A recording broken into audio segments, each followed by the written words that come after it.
Hello and welcome to our webinar, Critical Success Factors for Achieving ROI from AI Initiatives.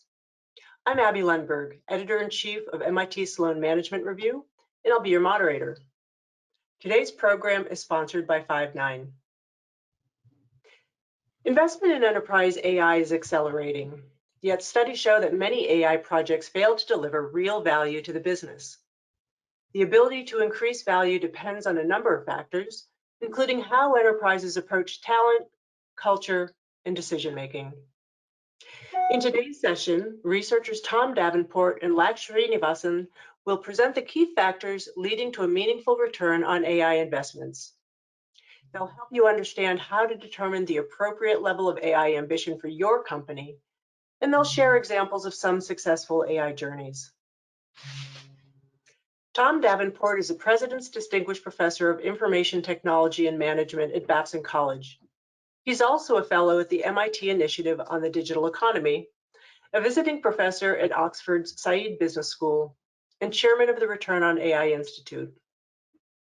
Laks Srinivasan is a co-founder of the Return on AI Institute. He's a data and analytics executive with more than 15 years of experience in management, entrepreneurship, and innovation.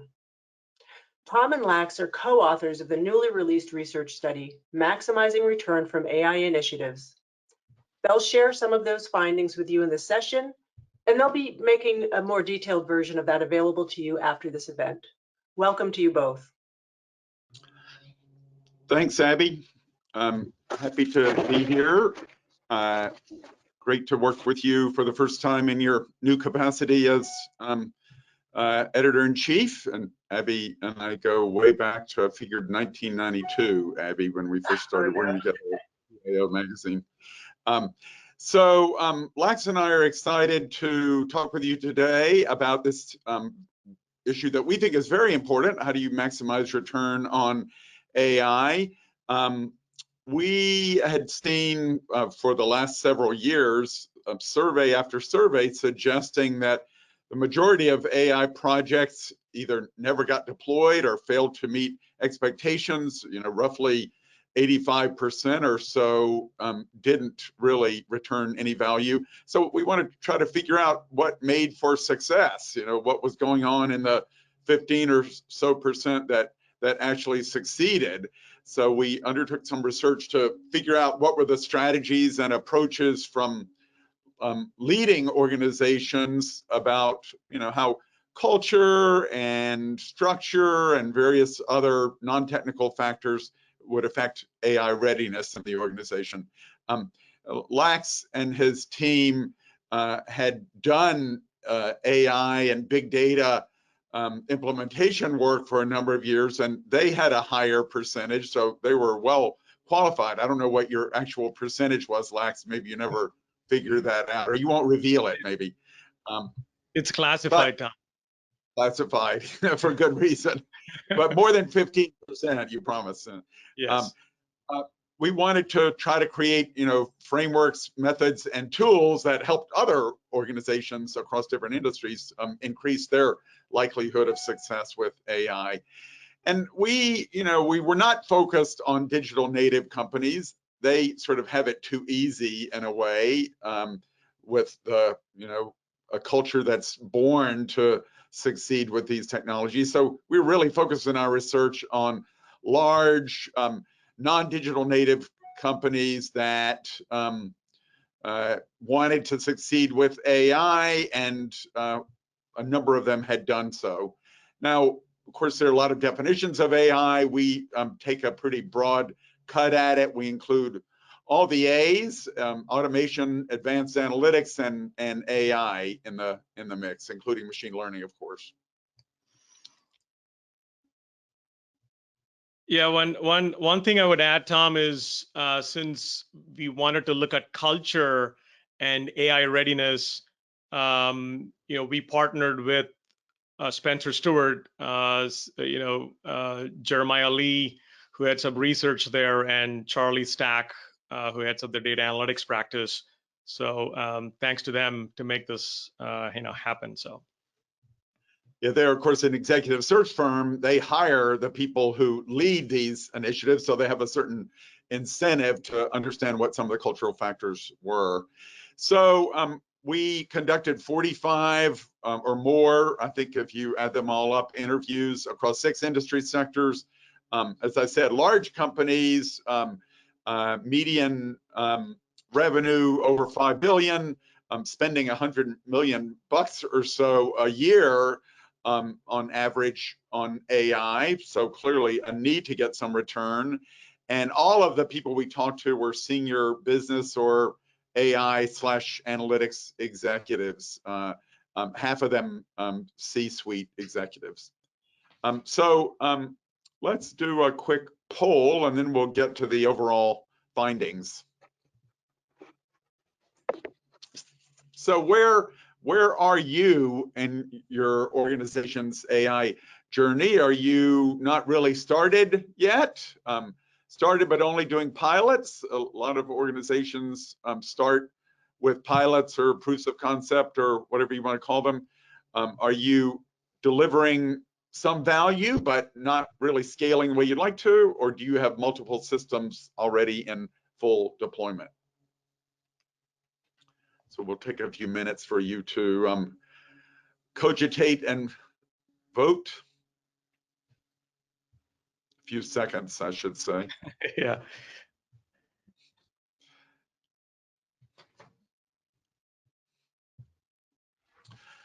So this, I think, Laks, is pretty typical. 73% either not started at all or starting but only doing pilots. Another 20% or so, 19% delivering value but having some issues with scaling. And right now, although the numbers are still evolving a little bit, 8% having multiple systems in full deployment. And that's, I think, not surprising to us because it reflects what we've seen in a lot of surveys about companies' AI experiences. One company said to me, you know, we've got more AI pilots around here than there are pilots in O'Hare Airport. And almost every survey we've seen suggested that a pretty small number of companies had multiple systems in full deployment. You think maybe that's not so bad, since in some sense it's still early days for AI, but if you don't have systems in full deployment, you don't have systems that are generating economic value. And you know, we would hate to see the AI revolution be ended early for failure to achieve value. So why don't we get started and talk a little bit about our research in this area and what light it might shed on this issue of how to get value from AI. So we would certainly say that the primary challenges to deploying and getting value are not primarily technical. Technology in general works pretty well. It's, you know, working better all the time. If you're really at the cutting edge of AI methods, you might have some challenges, but most organizations aren't. Machine learning in its basic form has been around for several decades now, so that's not too tough. What's hard is defining a clear path to value delivery and non-technical factors to do that rather than technical issues. So for a lot of organizations, we are still in the early stages. You know, AI has been around for a while, but companies have really only embraced it seriously over the last few years. And you know, a good proportion of our attendees this morning haven't really even gotten started yet. Perhaps because it's early days, you know, we were a little bit surprised. You know, you think that heads of analytics and AI and data science are sort of sitting on top of the world these days. I co-authored an article a few years ago in another management publication I won't name this morning, suggesting that they had the sexiest job of the 21st century. But in many cases, we found they were battling isolation and didn't really feel like they had full buy-in from the organization for what they were trying to do. Yeah, and you're right, Tom. I remember from our study, I remember one chief data analytics officer of a Fortune 500 company saying they're in their first inning after doing AI, generating millions of dollars of value, and they've been at it for 8 years. And so that's pretty consistent with the poll results we saw. On the battling front, I remember another example of a chief data analytics officer went from telecom industry into fashion industry, in which she was saying that it's like organ rejection on day one. So there's clearly things that they're so ahead of the organization, and chief data analytics officers, they have to educate the organization and so on. Yeah, I suppose it's impressive that there are senior AI people in the fashion industry, but acceptance is maybe down the road a bit. The other thing that we found is that there's general agreement that the promise of AI is in business model transformation. Several surveys that I've worked on with Deloitte suggest that very high percentages of respondents feel that AI is going to transform their organization in pretty short order, within a few years. However, the actual returns that companies strive for are much more operational, improving business processes, making slightly better decisions about, risk or credit or something like that. And whatever objective you're trying to achieve with AI, there's some challenges to having those actually pan out.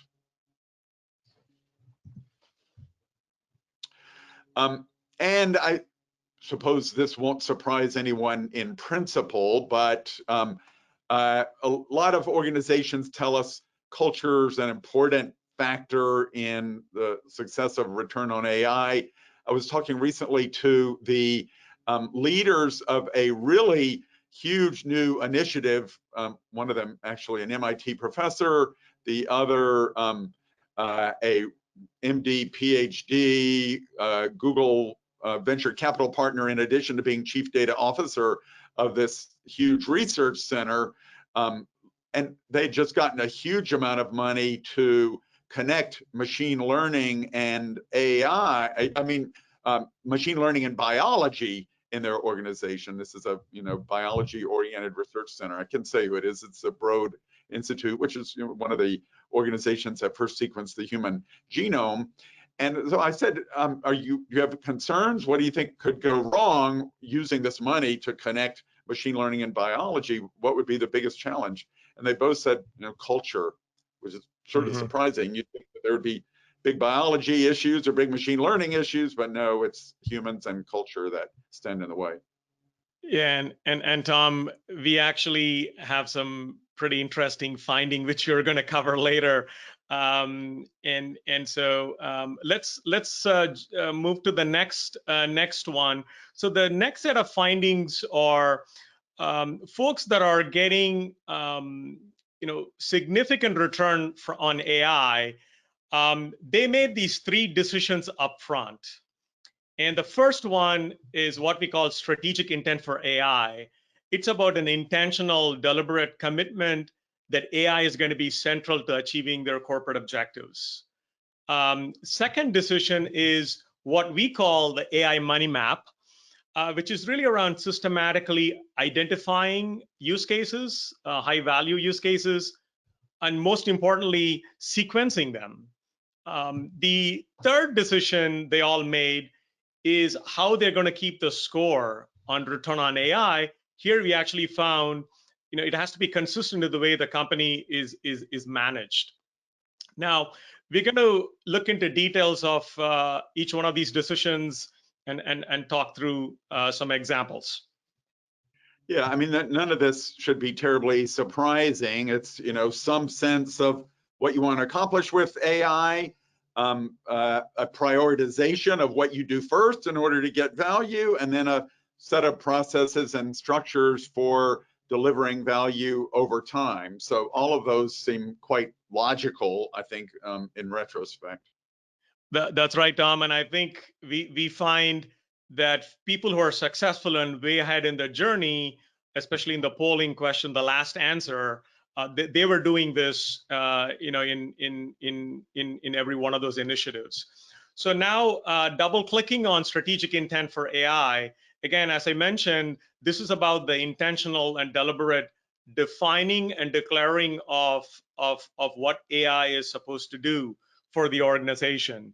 And typically we found it has three components. Number one, motivation, why AI? Number two, scope, how wide its impact should be. Number three is desired outcomes. What change is AI supposed to create? And what we found is when you had declaration done and commitment shown, the success stemmed from having that strategic intent and commitment to AI, but coupled with a cohesive enterprise strategy or objective. That's where the success kind of comes from. Now, let's look at an example. As you know, from our study, strategic intents for companies that participated are somewhat sensitive and proprietary, and not everyone makes it public. But we did find a good example from a public domain, which is Starbucks. The information that we're going to show is pretty much in their annual report, because we want these to be, deliberate and intentional and known to everyone. And so let's just look at an enterprise goals here. As you can see, the first one is really around customers and how to make it convenient for them, how to make it easy for them to engage through all the different digital channels. The second objective is really around the stores and what they call partners, employees in the stores, personnel in the stores, how to get kind of them freed up from administrative tasks so they can focus on customers. So pretty mutually reinforcing there. And if you look at their strategic intent for AI, Starbucks calls their AI initiative Deep Brew. And they, they make it known that this is a differentiator for the future. And it's about really making it's really removing every barrier the personnel in the store has time they spend on administrative duties, freeing them up so they can actually engage with customers. Now, we actually found a nice graphic, as you can see on the right, which is the Deep Brew.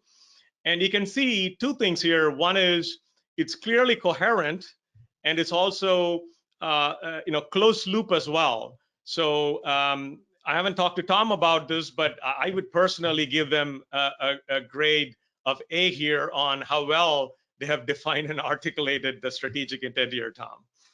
Does that graphic qualify as a money map, Laks? And not yet. This is the input into the money map, Tom. Okay. Well, yes, I have my Starbucks iced tea here, and because I am such a voracious consumer of Starbucks iced tea, I had a recent congratulatory chat with Kevin Johnson, the CEO. No, I'm just kidding. I did talk to him about AI, and with John Francis, the Chief Analytics and Digital Officer who manages their AI initiatives. And, they were, I think, quite modest about their achievement. They said, we've done some great things in marketing. We are able to issue, hundreds of thousands of different versions of personalized offers. I probably get 1,000 each day myself from Starbucks saying, get out there and buy more than just your venti iced tea every day.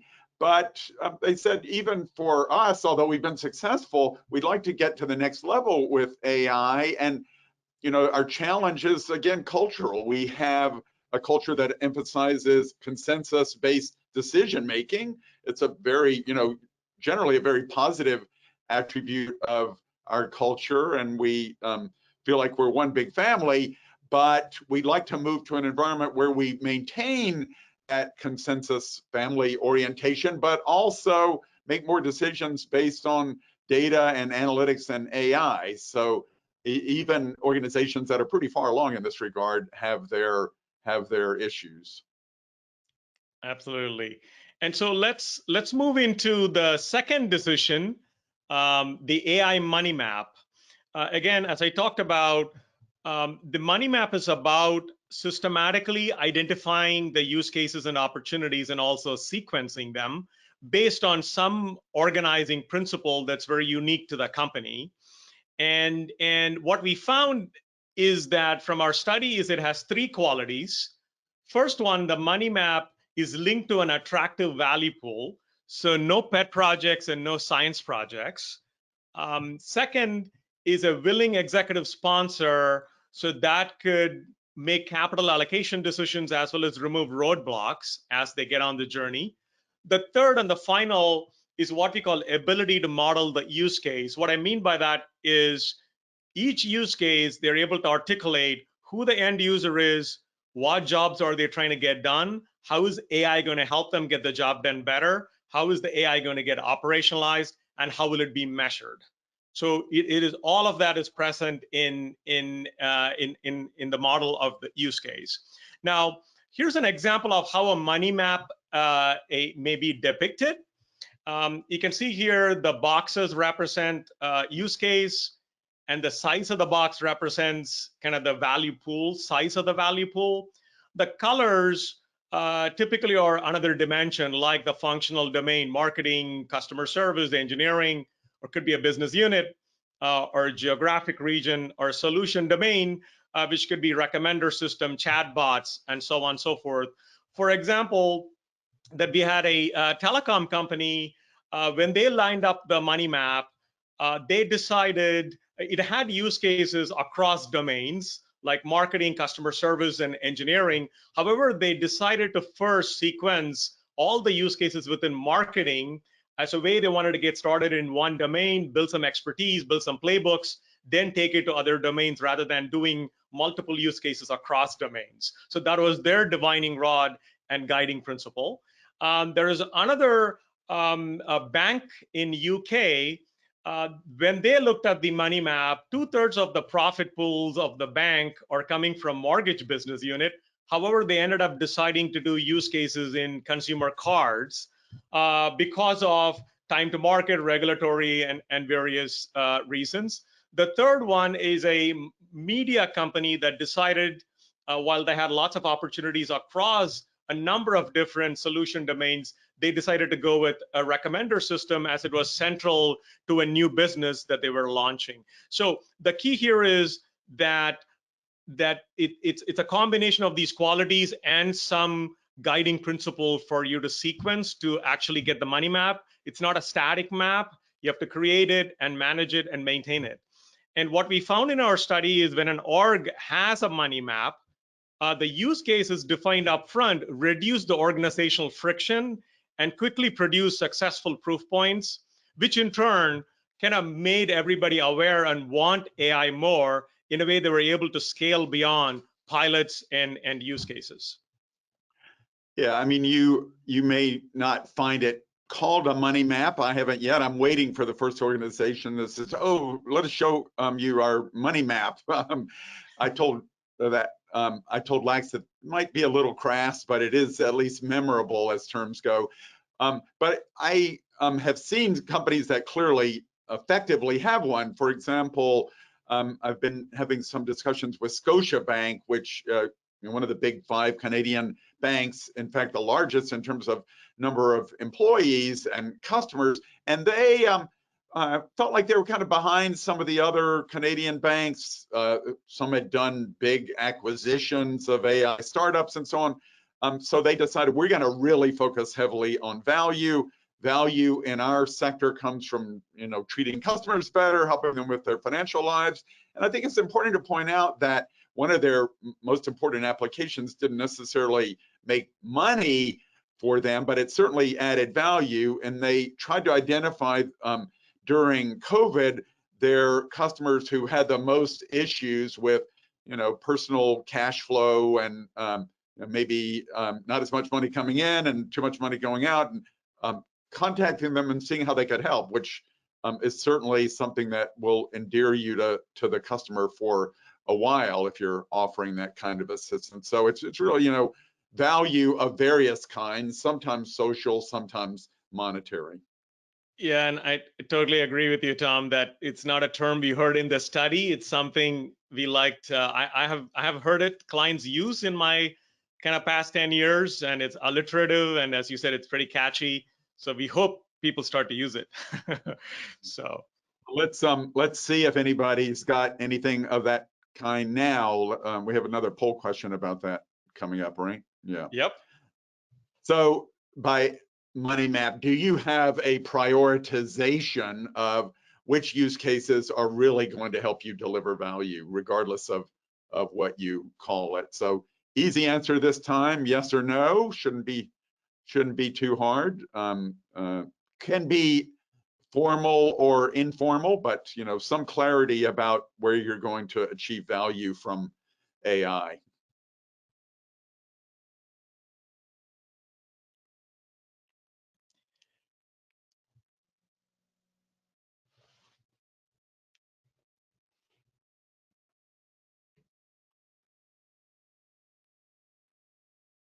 Maybe we should have said yes, no, and maybe. So 16% say they already have some clear prioritization of value opportunities from AI. Unfortunately, 84% don't. And that, I think, could be a problem as organizations get more involved with AI, start spending more on it.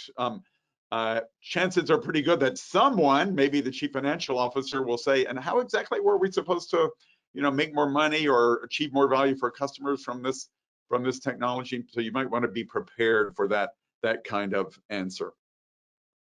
Yep. I think next we're going to talk about governance, right, Laks? Yeah, and before we go, Tom, I mean, given this polling result, this is something we want to research more and validate our methodology, and we're actually in the process of building a tool.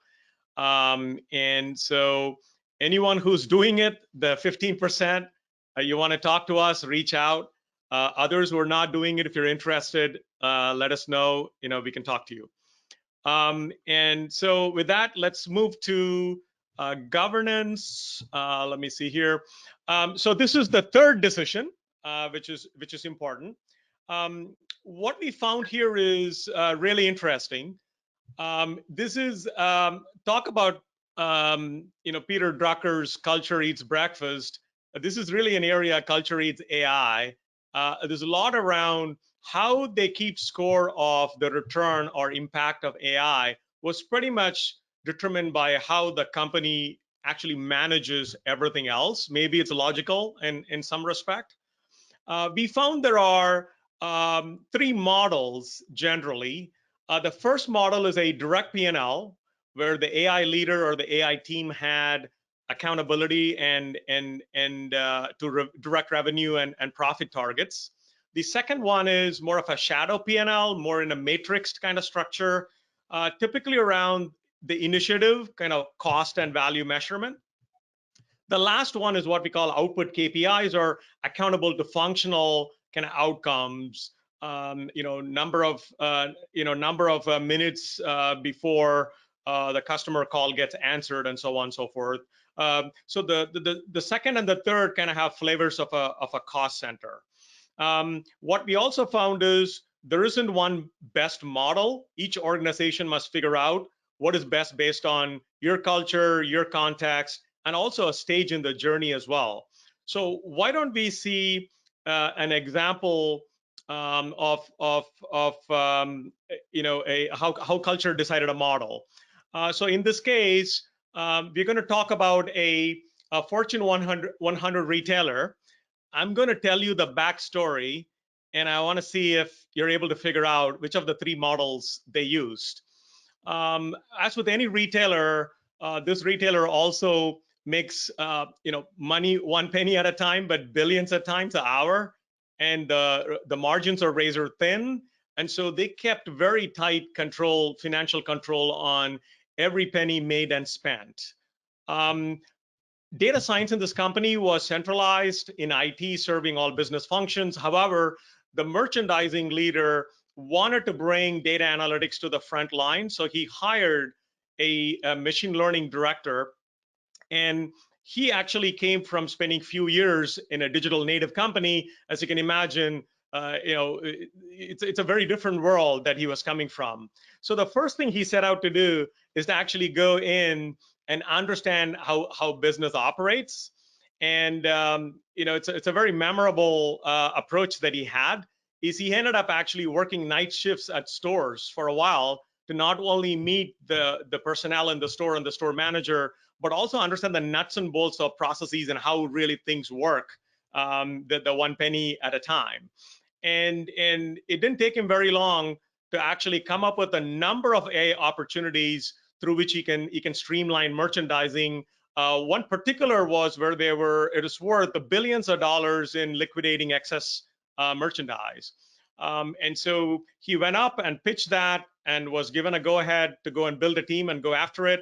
And he built a team of 20, 25 people, a kind of full stack team of product managers, machine learning engineers, data scientists, project managers, and so on and so forth. And they were able to implement a number of new innovations. For example, they were able to do kind of inventory allocation based on local demographics, personalization based on local stores, a new kind of price elasticity model, a number of things. And before very long, they had very good success with this approach, but he also had to work with each store to actually put new workflow in place so the machine learning output can be implemented immediately to avoid lag in pricing changes, for example. And therefore, long story short, that he was able to generate about $120 million of value, and his boss was so excited, and he got promoted, and actually his budget got doubled to 25 million or so in the successive year for him to go after bigger and better things. So have you figured out by now which one of these models, based on the backstory, that they would have used? Of course. Don't keep us in suspense any longer.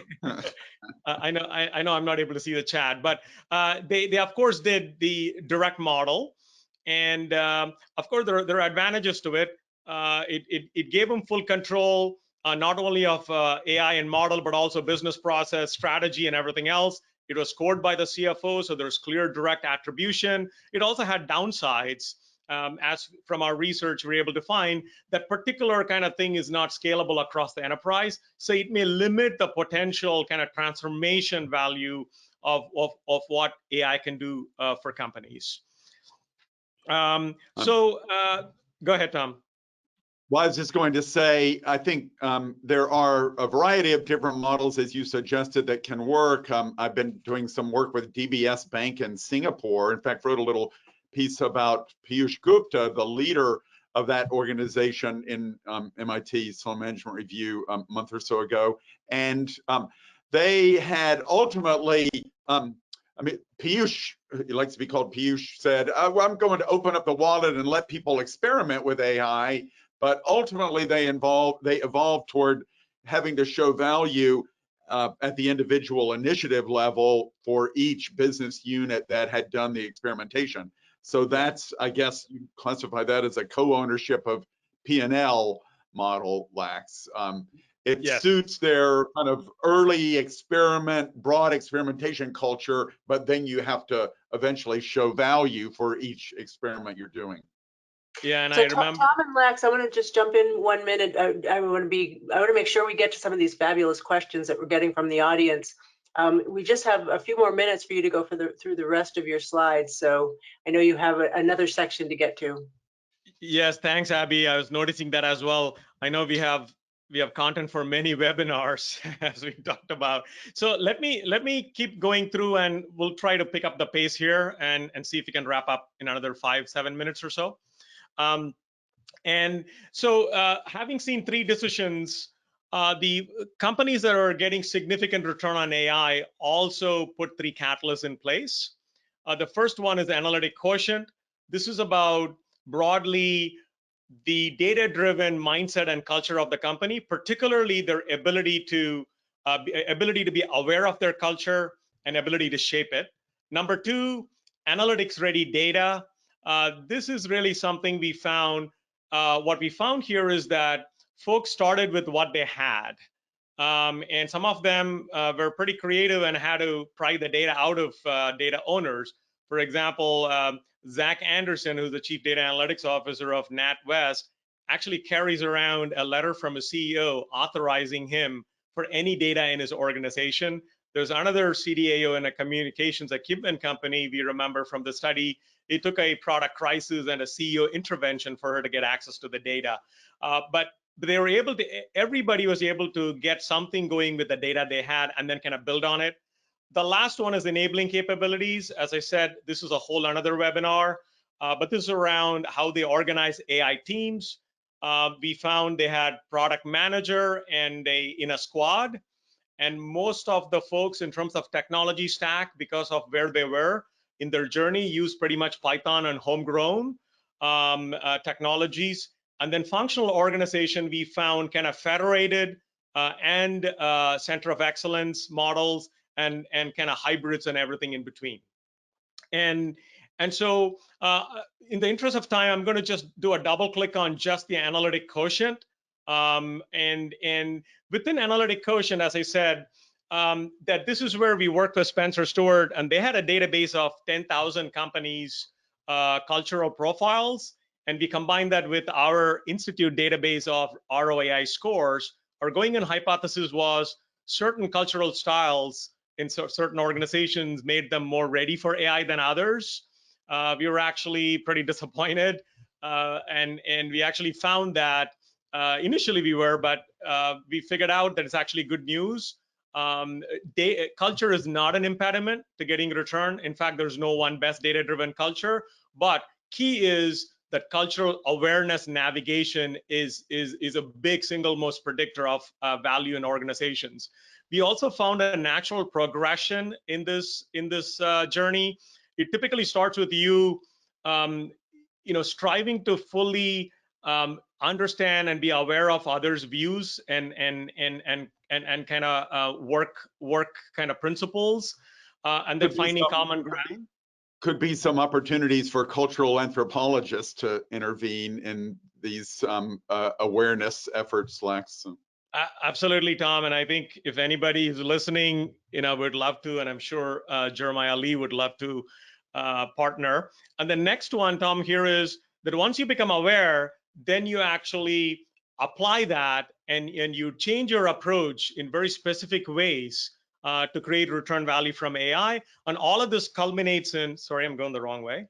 All of this culminates in you intentionally shaping the culture and kind of decision-making dynamics, either over time transforming the overall culture or creating subcultures where AI can be a catalyst. So Abby, in the interest of time, I'm thinking I'm going to skip this.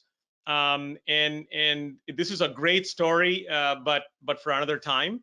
And so wrapping it up, overall, what we found is folks that are really leaders in AI getting value in that 15% group we saw in the poll. You made 3 decisions up front and put these three catalysts in place. And so one thing to note here is, as you have seen in this webinar, what decisions and which of these catalysts you need to put in place really depends on kind of your particular situation. So you have to understand kind of your ecosystem, and based on which really kind of put this in place. Tom, do you want to add anything here? Yeah, I would just say, it's not an algorithm. It's just there are various different versions of each of these decisions and catalysts, and you have to pick the one that works for your organizational situation and culture. And the decisions themselves are going to dictate something about how you implement the catalysts, and vice versa. So not a cookbook, but a useful set of ideas. Yes, and in fact, these are non-linear in the sense you have to do simultaneous iteration. For example, your strategic intent will drive money map. That money map will tell you what type of data you need and what capabilities you need to do in place, and so on and so forth. That's a kind of a simultaneous iteration you would have to do to succeed. And so as we talked about cultural awareness and ability to navigate, in fact, the most successful ones, easy to get aware using common sense. The most successful leaders, organizations, they use sophisticated diagnostic tools to help them kind of navigate and also shape. So overall, based on that, our recommendation, in our study, we asked folks, how can the Institute help? And we heard kind of 2-3 things. One is kind of help them remove the myths about AI with their executive teams. Second is give them tools, methodologies, and frameworks and case studies. And the third is around really, facilitate conversations with peers. So we put together a roadmap.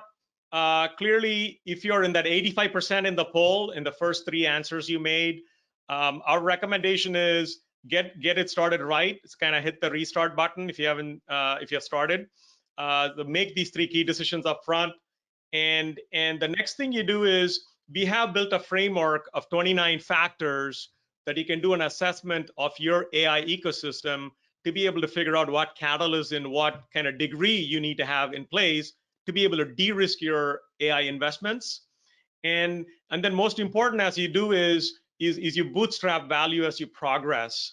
So don't go for moonshots, do singles and doubles, put points up on the board before you invest as you go.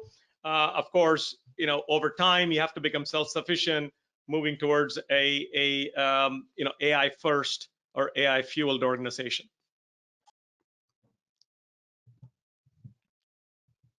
So Tom, that was great, guys. The question, Abby. Yeah.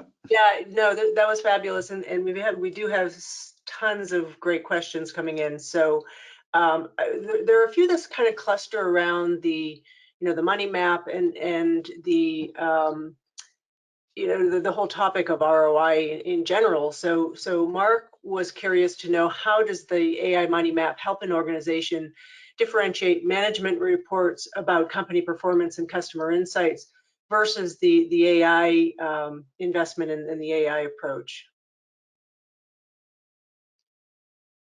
Differentiate management reports about. The way I'm interpreting this is, a traditional approach to developing management reports about company performance and insights into what customers want versus using AI to do that. And how does the AI money map help in that effort? I may be getting that wrong, but.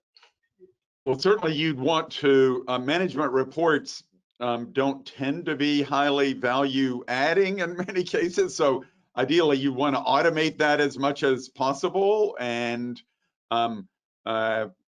shift your attention to predictive, prescriptive kinds of AI applications, ideally working more with customers if you want to make more money from AI.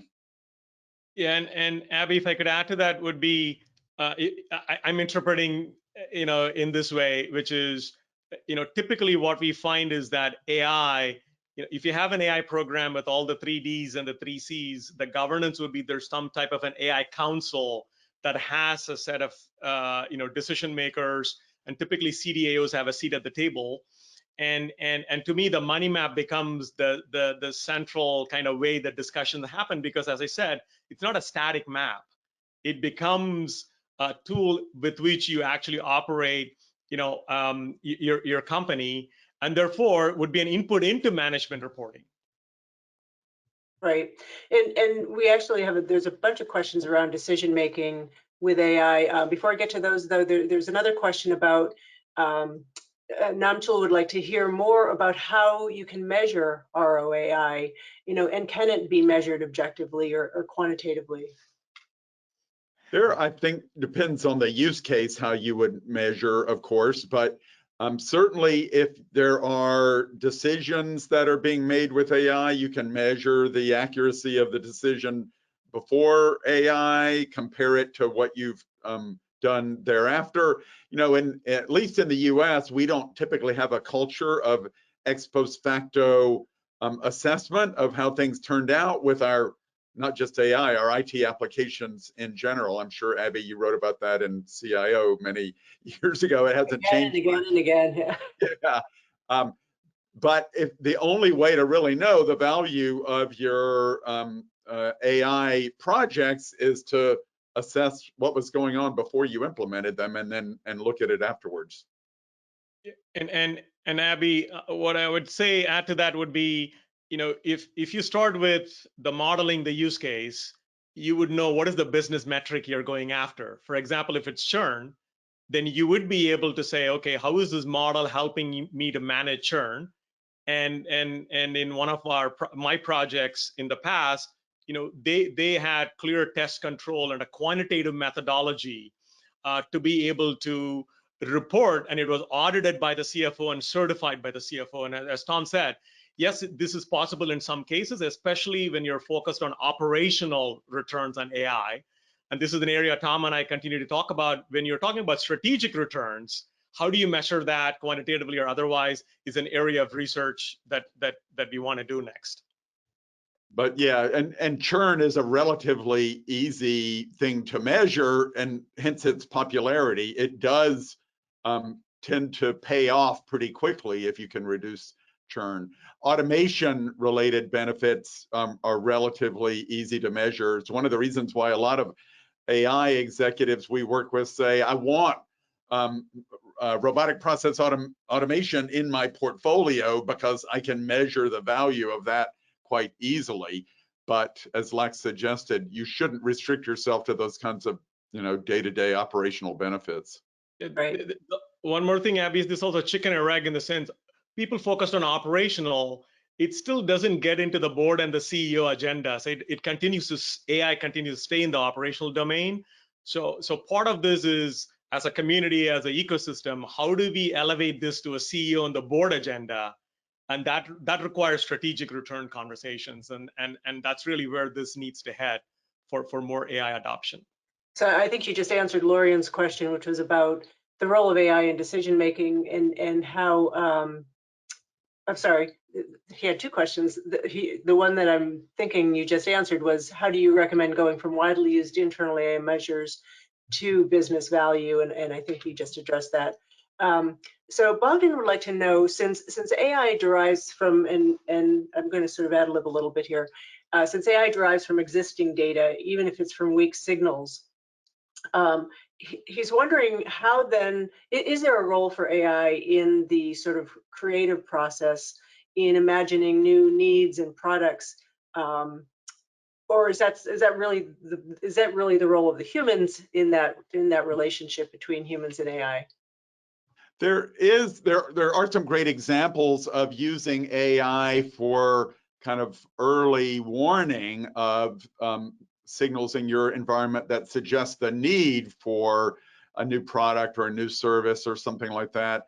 And, since we're still in a pandemic, we should mention the blue dot analysis of data coming out of China and airline travel and so on, suggesting that there was a pandemic was emerging, and they did that in December of 2019, far before anybody else recognized it.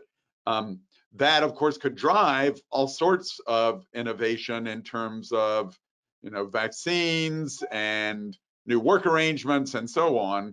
But AI doesn't typically tell you exactly what you should do. It just tells you the need for doing something.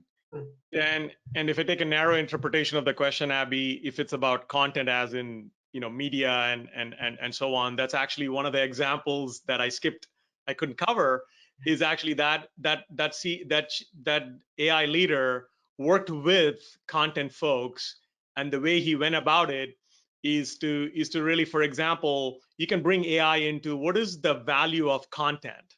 So he was able to use audience segmentation to build content intelligence, help content creators actually come up with the right content for the right audience. So it doesn't replace the human, but it definitely allows for experimentation in parallel and provides the data kind of insight in a way that could be more effective and have a higher throughput when it comes to content creation. Great. Well, Terry was wondering whether the adoption of AI might be slow, just because there is a lack of good ROI examples and use cases, and or even to get at what AI is useful for. So he's looking for, he or she, I'm sorry, I don't know if Terry is a man or a woman, clarity. So first of all, does the ROI Institute have a library of those kinds of examples and use cases? And also, where do you go looking? Like, how do you find those examples that you think can be illustrative and useful for people? I can jump in, Tom, if you want. I mean, we do have a database that I believe about 125 or so examples, some coming from our own experience as well as through research. Tom clearly is talking to folks and informally and formally, and so that's actually one of the things we got back in the research study. Everybody saying, "Give me examples," and Tom, in fact, I remember him saying that I write so much about it, nobody reads it. So I think part of the thing here, what we are finding is content is out there. Okay, I mean, you can go find it. But I think where the question tells me where they are struggling is how do I apply that to my organization? That's where today it would have to be a major consulting project to come and do this. So the key is that's part of our research here is there a framework? Can we standardize things in a way across industries that we can democratize this and make it accessible to more? And I think that's at the heart of it. Go ahead, Tom. Well, I think part of the problem is also that our advice, certainly my advice, has been, the big moonshots with AI have generally not been terribly successful. There have been a couple of successes from digital native companies, but in general, it's been the low-hanging fruit that's paid off better. And low-hanging fruit isn't very sexy, and you have to do a lot of it if you're going to make a big impact on an organization. So, I've always said, think big, but start small. And maybe you'll need, if you're trying to transform customer service, maybe you'll need a lot of different projects in order to achieve that objective, and it's going to take a while. So maybe that's one of the reasons why people are a little frustrated with the apparent lack of progress in AI value. So we have a few questions around skills and roles and culture, which you've talked about. So Tomas was wondering, what are the mandatory skills for a leader to drive successful AI initiatives in the organization, and how much weight does the technical aspect of AI have versus leadership skills? I'd take leadership skills over technical capabilities. And if we're talking about a very senior leader, but even at the AI leader level, the chief data and analytics officer level, they tell me that they spend the vast bulk of their time in these kind of legacy organizations anyway, doing evangelism for AI. And sure, they have to keep their data scientists honest and not fund projects that are not likely to succeed because they're not technically feasible. But in general, I think at every level of leadership, you need an understanding of what AI can do, but you don't need to understand, how to create a deep learning algorithm. Yeah, and I think our research partners, Spencer Stewart, I think they're experts at this, but what I have picked up is you need a T profile. So again, it depends, as Tom says, the horizontal, you need to have a lot of breadth in terms of leadership, especially the cultural awareness, navigation ability to influence and shape cultures, but also have certain level of depth in that as well. It really depends on the scale of the organization and then the maturity level of the organization. Well, and that so Jessica has a question that's related to this conversation. Jessa, she says, given companies just starting often don't have extensive data science expertise or teams, and part of what you said in your presentation was to build AI self-sufficiency in the roadmap, how do you recommend teams go about growing that talent? Is it upskilling existing team members, like technical people and developers, leveraging those with domain expertise in the business unit and helping them understand the trade-offs, something totally different? So talk a little bit about that role of becoming self-sufficient in AI. I think the situation's changing pretty rapidly in that regard, Abby. When we started out with AI, you had to have these PhD in physics data scientists, and really hard to hire, really hard to get. But now universities are training lots more people with these advanced analytics master's degrees, thousands of them graduate every year. And also we have these new tools. Automated machine learning can turn a pretty capable business analyst into a machine learning developer, a citizen data scientist, if you will. And I think if you're just getting started now, you probably don't want to follow that traditional path. It's too hard for most organizations anyway to hire all those people. So think in a new way about how do we retrain our existing people and equip them with the technologies that can let them play some of those roles. Yeah, my short answer is going to be yes. All of the above. All right, so for our last question, there were a number of questions that came up around culture, and that was something that you emphasized in your talk. So I guess we'll end with this one, which is when you say culture, what culture are you talking about? Well, I think, there are a couple of different levels of culture. There's the overall culture of the organization. How do you show value in that particular organization? What does it really emphasize? But most of what we were talking about is how do you develop a data-driven culture, a culture of data-driven decision-making that forces people to use data analytics and AI throughout their business, basically. If you don't have that kind of data-driven culture, you're not going to get very far with your AI initiatives. And how do you build that? Laks, you want to talk about that? Yeah, I was going to say. No, I was going to say that we found that is your company makes decisions based on hierarchical kind of wisdom, or is data and analytics and insights embedded in the decision making process? Is really what it comes to. And the way you go about it, as we said, is for example, I think I can say this, Tom Vipin, for example, at Eli Lilly, I mean, he's created a data math academy of sorts. So he's actually going out and educating folks on, it could be a company full of PhDs in biology and molecular genetics, but AI, when it comes to, when we say data-driven culture, it's about how do people inform information and make decisions. That's at the heart of it, and that's through training. That's where this navigation and the shaping ability of the leaders come in. So to me, the first step would be to actually, understand what your culture is, because without which you can't go anywhere. So use some diagnostic. Are you a learning culture? Are you a results-oriented culture? Interdependent, independent? So figuring out your style, and then saying, okay, how do we equip them to navigate and then create subcultures is also another concept that we have found. Because from what I understand, you can't change a company's culture, but you can eat that elephant one bite at a time, which is creating subcultures that serve as hotbed for AI, and then it kind of takes its own form and shape. Great. Well, we are out of time.